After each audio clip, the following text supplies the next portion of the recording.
Hello dear students, हम लोग study कर रहे हैं sexual reproduction in flying plants और स्टडी की सीरीज़ में आज हम स्टडी करने वाले हैं द फीमेल रिप्रोडक्टिव वर्ल्ड और द गाइनोजियम। एक फ्लावर में अगर हम ऑब्जर्व करें तो गाइनोजियम एक या फिर एक से ज़्यादा कार्पल से मिलकर के बना हुआ हो सकता है। अगर एक ही कार्पल से मिलकर के बना हुआ है then it is referred as monocarpellary, और अगर कई सारे कार्पल से मिलकर के बना हुआ है it is referred as multicarpellary, और कई सारे कार्पल से मिलकर के बना हुआ है then it is called as multicarpellary. हम जब बात करते हैं फ्लोरल फार्मूला की तो गाइनोजियम को, जैसा कि आप लोग जानते हैं कि हम जी लिख करके रिप्रेजेंट करते हैं, और मोनोकार्पलरी कंडीशन को हम लोग G1 लिख करके स्टेट कर रहे थे। In the case of multi carpellary हम लोग Gn लिख करके इंडिकेट करते हैं, n is the number more than 1। और मल्टी कार्पलरी गाइनोजियम अवेलेबल है एक फ्लावर में तो फिर दो बातें यहाँ पर हो सकती हैं। या तो वहाँ पर अवेलेबल जो कार्पल्स हैं वो सभी एक दूसरे से फ्री हों, या फिर एक दूसरे से फ्यूज्ड हों। तो दो पॉसिबिलिटीज आपके सामने आती हैं। अगर फ्यूज्ड हैं तो हम कहेंगे सिंकार्पस, और अगर सभी कार्पल्स एक दूसरे से फ्री हैं it is referred as apocarpous. कुछ स्टूडेंट जानना चाह रहे हैं कि हम इसे किस तरीके से रिप्रेजेंट करेंगे फ्लोरल फार्मूला में। सुन लीजिएगा, अगर सिंकार्पस कंडीशन है तो हम n को ब्रैकेट में प्लेस कर देते हैं, लेकिन अगर एपोकार्पस कंडीशन है तो Gn लिखा जाता है, ब्रैकेट को अप्लाई नहीं करते हैं। ये 11th की बात हम लोगों ने यहाँ पर की, फ्लोरल फार्मूला की बात हमने यहाँ पर थोड़ा सा लिंक करके समझी है यहाँ पर। चलिए बात को आगे बढ़ाते। एनसीईआरटी ने यहाँ पर कुछ बहुत सुंदर से एग्जाम्पल काम में लिए हैं। प्लीज़ ध्यान रखें, ये एग्जाम्पल एग्जाम के पॉइंट ऑफ व्यू से काफ़ी इंपॉर्टेंस होल्ड करते हैं। एपोकार्पस, जैसा कि मैंने कहा कि फ्री कार्पल्स हैं एक फ्लावर के गाइनोजियम के अंदर, ये देखने के लिए मिलता है हमें रोज, लोटस और माइकेलिया में। रोज बहुत कॉमनली ऑब्जर्व किए जाने वाला प्लांट है, हमारे आसपास कई जगह हमें देखने के लिए मिल जाता है। यहाँ पर कार्पल्स जो होते हैं कई सारे होते हैं एक ही फ्लावर में और एक दूसरे से फ्री होते हैं। ऑन द अदर हैंड अगर कई सारे कार्पल्स अवेलेबल हैं और वो फ्यूज्ड हैं तो हम इसे सिंकार्पस कंडीशन कह करके इंडिकेट करते हैं। ऐसा हमें पेपावर यानी कि अफीम यानी कि पॉपी में देखने के लिए मिलता है। और हिबिस्कस बहुत कॉमनली कुछ लोगों ने बहुत क्लियरली आइडेंटिफाई कर लिया। हिबिस्कस कह लीजिए, शू फ्लावर कह लीजिए, गुड़हल कह लीजिए, या चाइना रोज कह लीजिए, एक ही प्लांट है। एक कॉमनली उगाया जाने वाला, कॉमनली ग्रो किए जाने वाला एक ऑर्नामेंटल प्लांट है यहाँ पर। प्लीज ध्यान रखें, एपोकार्पस कंडीशन रोज, लोटस और माइकेलिया में, और सिंकार्पस कंडीशन हमें पेपावर और हिबिस्कस में ऑब्जर्व होती है। प्लीज ध्यान रखिएगा। चलिए बात को थोड़ा सा आगे बढ़ाते हैं। हम जब बात कर रहे होते हैं गाइनोजियम की तो बार बार हम कार्पल शब्द को काम में ले रहे हैं।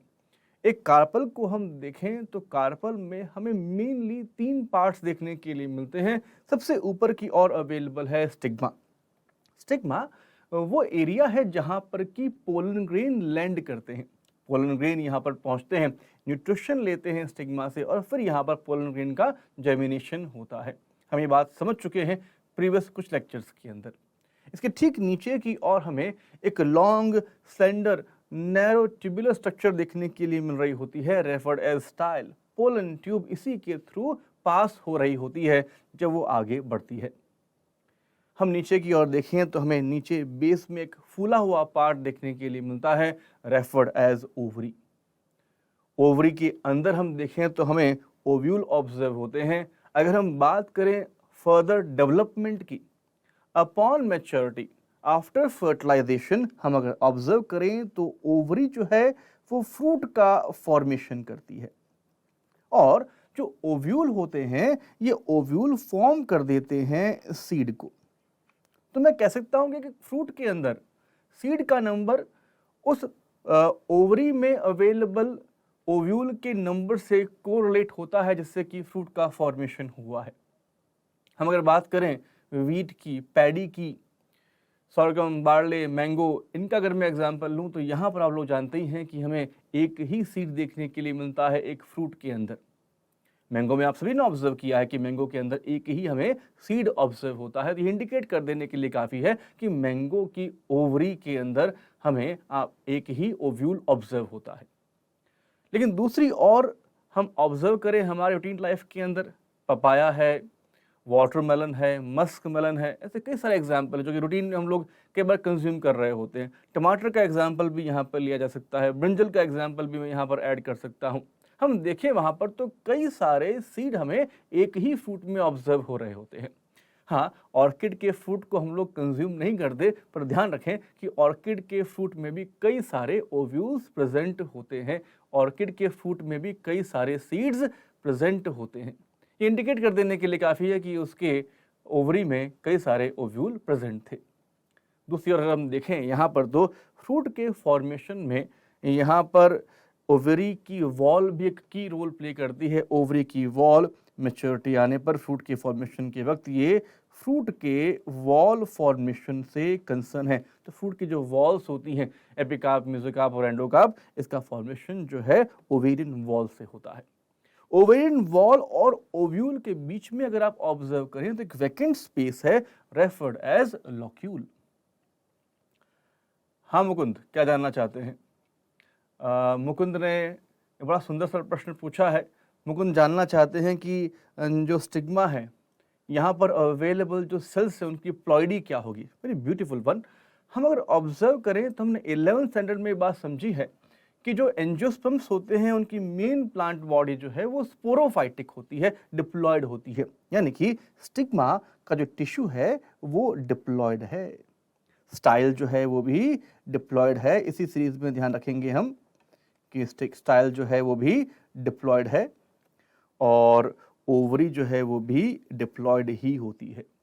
लॉक्यूल वैकेंट स्पेस है, मैं प्लॉइडी की बात वहां पर नहीं कर सकता हूं, प्लीज ध्यान रखें। यहाँ पर हम अगर ऑब्जर्व करें तो इस ओव्यूल के अंदर बड़ा इंटरेस्टिंग पार्ट है ओव्यूल। ओव्यूल सीड का फॉर्मेशन करता है। ओव्यूल को हम देखें तो कई तरह के देखने के लिए मिलते हैं। ओव्यूल को हम लोग मेगास्पोरेंजियम भी कहते हैं। In the case of gymnosperm and angiosperm बेहतर होगा कि मैं इसे कहूं कि ये इंटेग्यूमेंटेड मेगास्पोरेंजियम है। इस मेगास्पोर का फॉर्मेशन होता है, हम इसे ओव्यूल कह करके एड्रेस कर रहे होते हैं।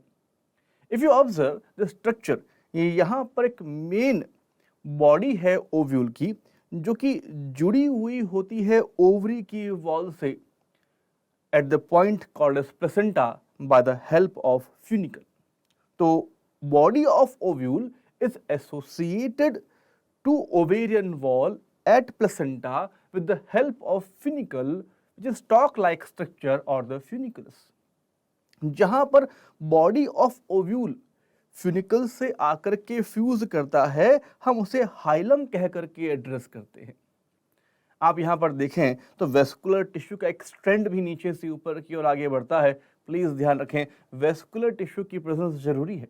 न्यूट्रिशन जो कि ऊपर की ओर जा रहा है, न्यूट्रिशन जो कि रिक्वायर्ड है डेवलपमेंट के लिए, वो इस वेस्कुलर टिश्यू के थ्रू ही आगे की ओर जा रहा होता है। तो रिक्वायरमेंट होती है वेस्कुलर टिश्यू की प्रेजेंस की भी यहाँ पर। And vascular tissue is consist of xylem and phloem, as you know all. हम अगर देखें तो यहाँ पर जो फ्यूनिकल है उसका कुछ पार्ट इस बॉडी ऑफ ओव्यूल के कुछ दूरी तक पैरेलल रन करता है। दिस पार्ट अगर आप यहां पर देख पा रहे हो तो this part is referred as raphe.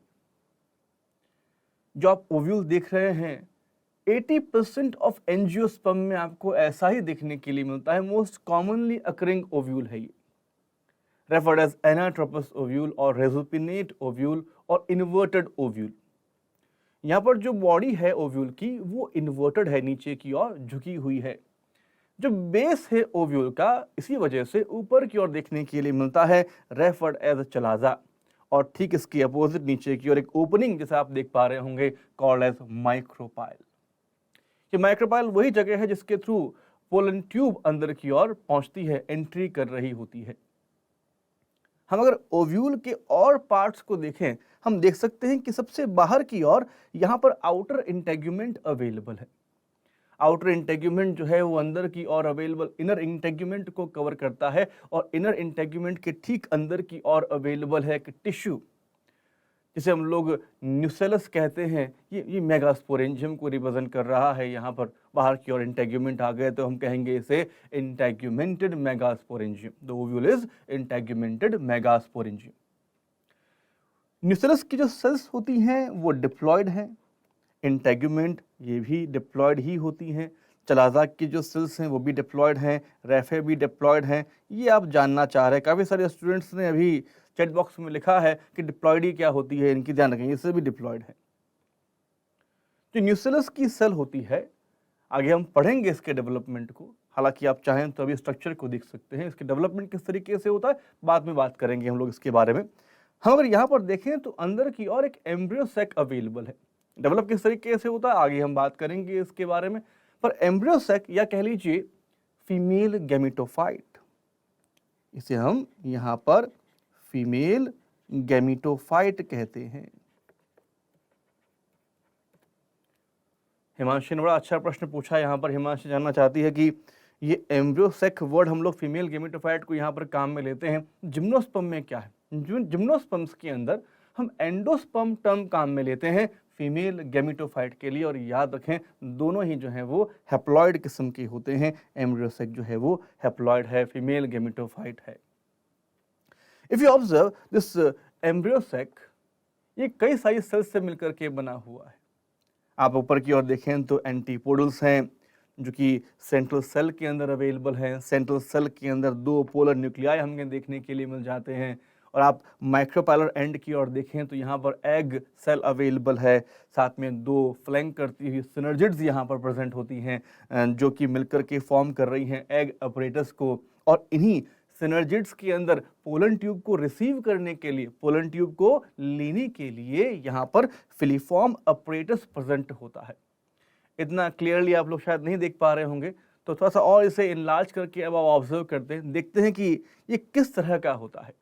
हम अगर एक एम्ब्रियो सैक को ऑब्जर्व करें, ऊपर की ओर चलाजल एंड और नीचे की ओर माइक्रोपाइलर एंड है, just to indicate the polarity over here.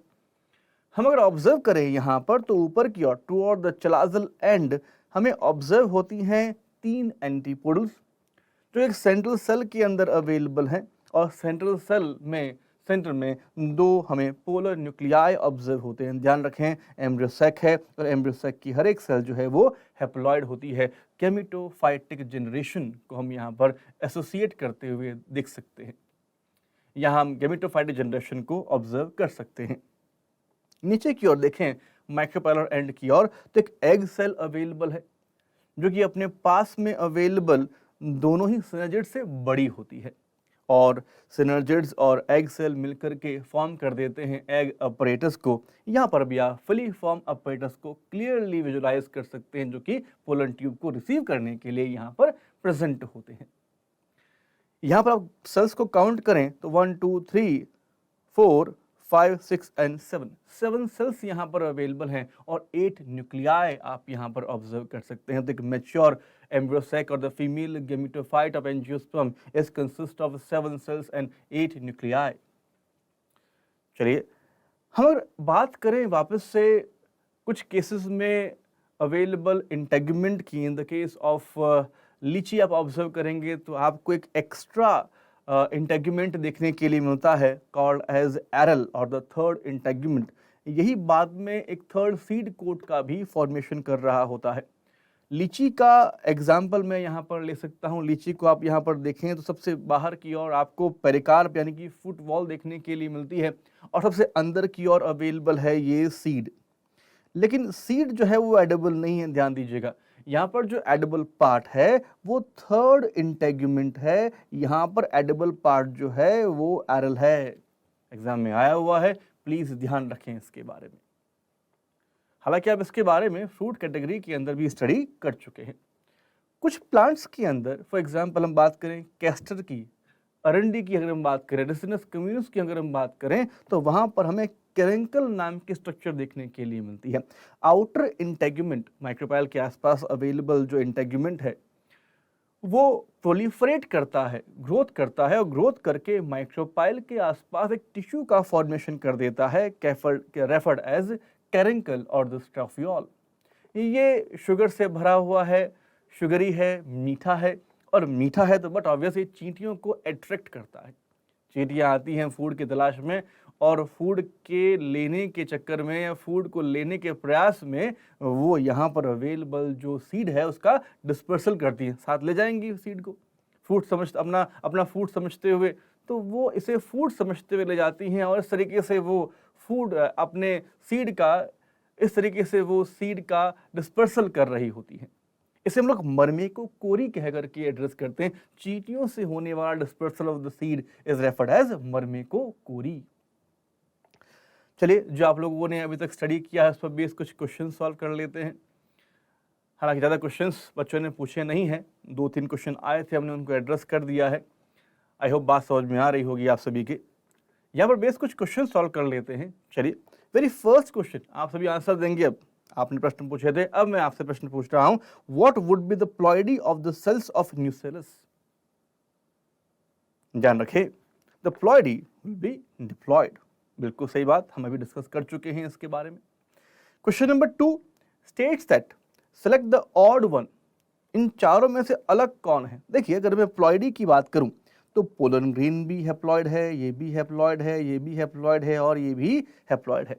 लेकिन एंटीपोडल, सिनर्जिड्स, एग सेल, ये they are concern with the female gametophyte. ये फीमेल गेमिटोफाइट से कंसर्न है। क्लियरली कहूं तो ये फीमेल स्ट्रक्चर से कंसर्न है। लेकिन पोलन ग्रीन जो है वो मेल से एसोसिएट होता है, तो हम कह सकते हैं कि answer should be 1 pollen grain. अधिकतर लोगों ने यही आंसर दिया। Question number 3 states that a multi carpellary apocarpous gynoecium जो है ये कहां पर मिलेगा? कौन से एग्जाम्पल है जहां पर मिलेगा देखने के लिए? मल्टी कार्पलरी, कई सारे कार्पल्स अवेलेबल हो। एपोकार्पस, एपोकार्पस का मतलब, हाँ बिल्कुल सही लिखा आप सभी ने कि ये फ्री है, एक दूसरे से फ्री हैं सारे के सारे कार्पल्स। तो ध्यान रखें, ये हमें हिबिस्कस में देखने के लिए मिलेगा नहीं, बिल्कुल नहीं, वहां पर तो सिंकापस कंडीशन है। माइकेलिया में देखने के लिए मिलता है, पेपावर में नहीं, सोलनम के अंदर भी नहीं। ध्यान रखिए, मैंने टमाटर का एग्जाम्पल लिया था, टमाटर भी सोलनेसी फैमिली में आता है। हाँ ठीक है, उसका जीनस जो है वो सोलनम नहीं है। ब्रिंजल तो आप लिंक कर सकते हैं, सोलनम मेलोंजना, आपको ब्रिंजल में कई सारे सीड्स देखने के लिए मिलते हैं। ध्यान रखें, वहां पर भी सिंकापस कंडीशन ही एग्जिस्ट करती है। Hence answer goes number 2 माइकेलिया।